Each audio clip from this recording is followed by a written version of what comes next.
Sa mga nahiusa kanato sa live streaming, sa radyo, sa mga opisyalis ug mga lumilihok sa atong parokya, kanila nga mga nahiusa diha sa mga nagkalain-lain nga mga ministries ug debosyon, mga parokyano ug kanatong tanan, maayong buntag. Puno sa pagpasalamat ug kalipay kita nga nagkahiusa karon sa pagsaulog ni ining santos nga misa, din atong gihandom ang ika-128 nga founding anniversary sa atong parokya, the Our Lady of the Most Holy Rosary. Founding anniversary sa parokya, dili sa Diocese sa Dipolog. Ang Diocese of Dipolog sa 1967 sa July pa na. Pero kining atong pagkaparokya sa Birhen sa Rosario, mao kani ang atong gisaulog karon. Kun ang dakbayan sa Dipolog ugma pohon pagasaulugon ang ika-111 founding anniversary ug kita isip parokya 128, kini nagapadayag nga kita naguna og 17 years as a parish nga dili pa siya usa ka lungsod, usa pa siya ka barangay. We were established as a parish 17 years ahead before a municipality of Dipolog was born. Ang kada paghandom sa anibersaryo, mudala ka nato sa pagpasalamat. Mudala ka nato sa kalipay.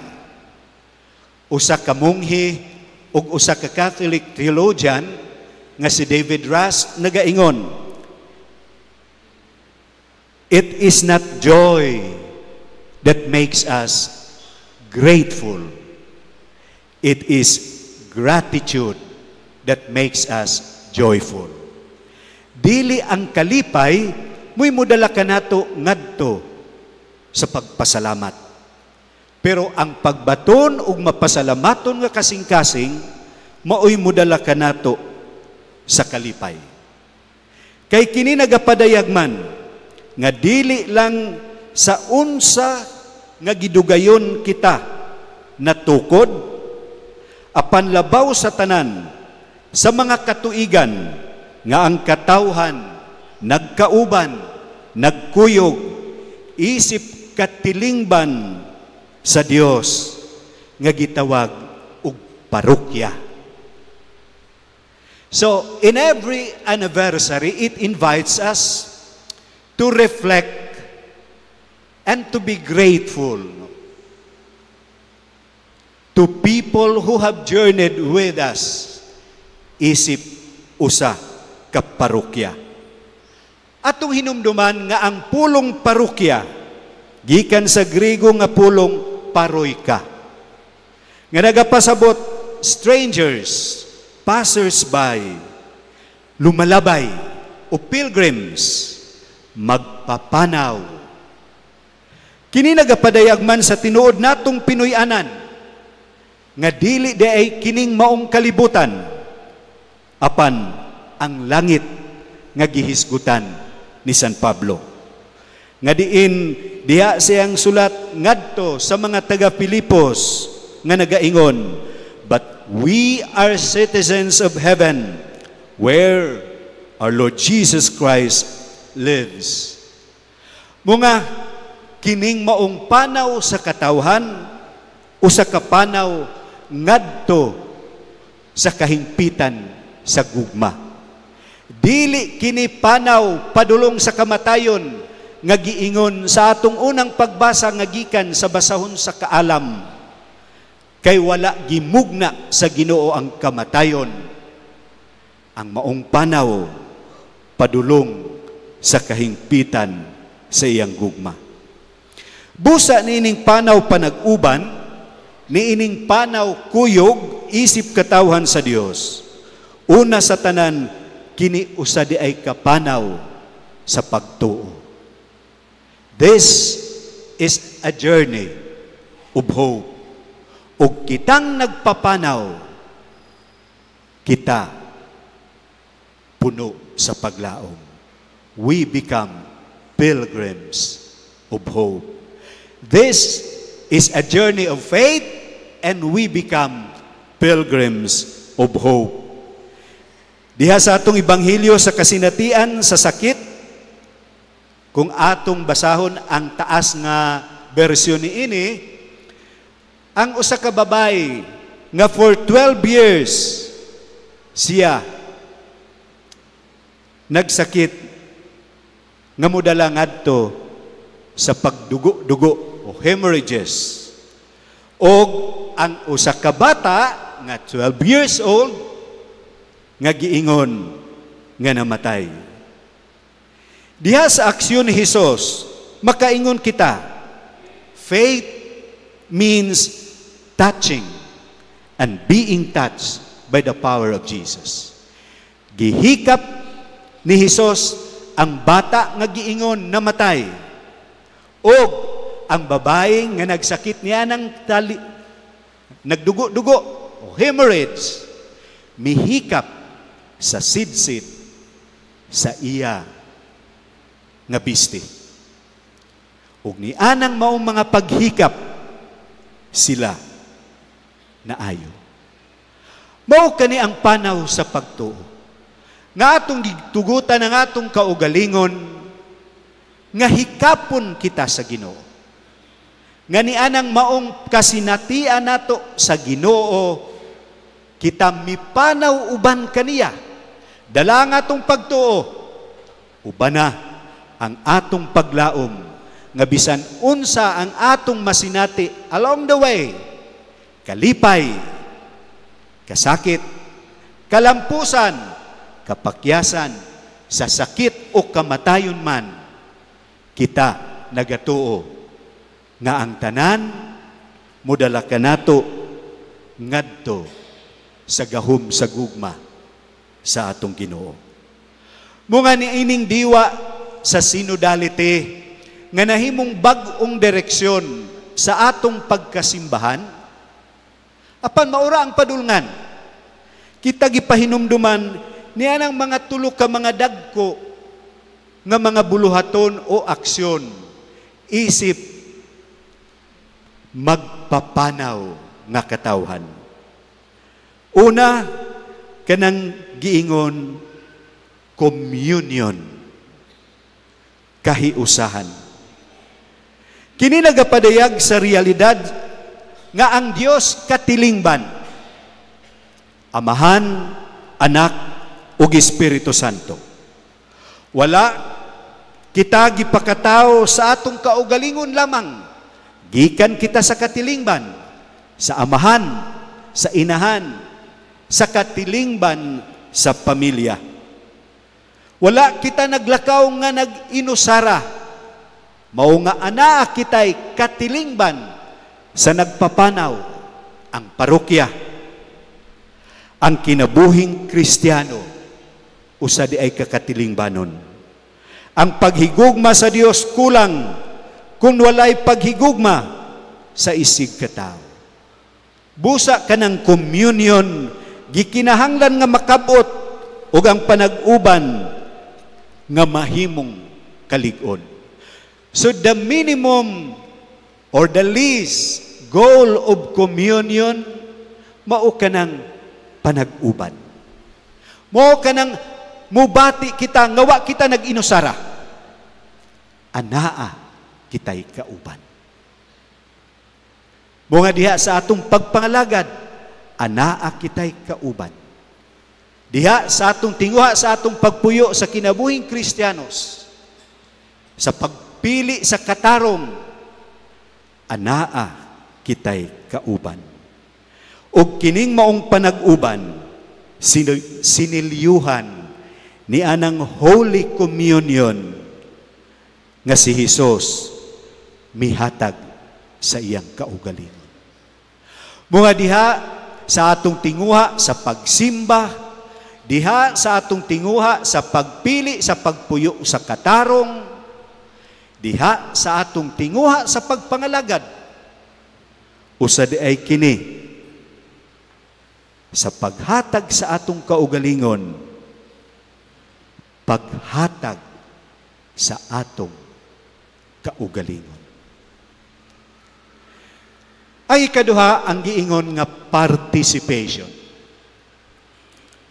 Sa panaw nga kalibutanon, makaingon kita nga ang kinabuhi competition. Apan ang competition muumo lamang og losers, winners.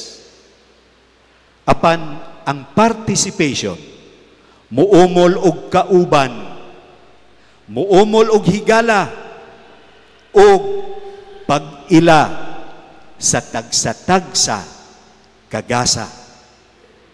Mao kani ang gihisgutan sa atong ikaduhang pagbasa.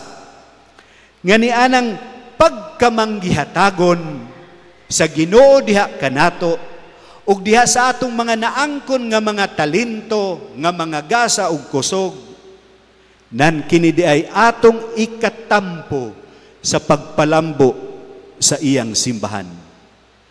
Ug kana nga atong gihimo, nahimo kitang nakaapil, participate ni anang kinabuhi isip usa kasimbahan. Dili competition. Nga dili ta makaingon kining among grupo mas maayo ni. Dili di ay. Mo nga si Papa Francisco nagapahinumdum kanato ni ana that ecclesial movements are meant for service, not for self-interest. It is sad when people identify with a particular movement as if something superior. No? Diri ko ani nga grupo mo apil kay international. Dili di ay. Ang atong pag-apil, usa di ay kapagtampo, usa kapagpalig-on, usa kapanag-uban. Unsa man nga mga debosyon nga atong naapilan, unsa man nga mga ministries ug mandated organizations diha sa atong simbahan, kini alang sa kapangalagaran. Church movement should serve the church, ang katawhan. They are not a message to themselves. They exist to serve. Ug sa katapusan, ang misyon. Nga kitang tanan gitawag sa pagsangyaw. Kitang tanan nga mga binunyagan. Hangtod nga dili kita makaamgo ug matandog niya nang gugma sa Ginoo, magpabilin ra gayud kita sa paghigugma sa kaugalingon ug tanan natong lihok nagadepende sa atong emosyon, dili sa atong misyon. Mga kun ang usa ka inahan o amahan nakaamgo sa ilang misyon, wala dagway pa nagbulag diha sa pamilya.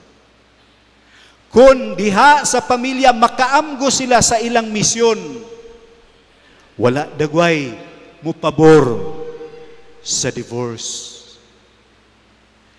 Kay kining maong pamilya niya nang gugma sa lalaki ug sa babae nga diin gitiman-an nahimong salamin sa gugma sa Ginoo sa iyang katawhan, nan kung nahimo silang bukas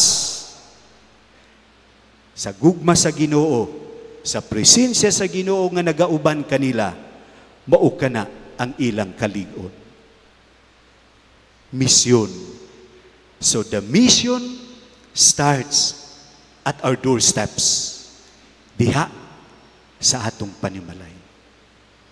Mo nga niining panahon nato karon nga diin we spend thousands for receptions, for decorations, pero kung ang atong kasing-kasing less eager to undergo marriage formation, unsay padulngan. Nga kulang na lang, no?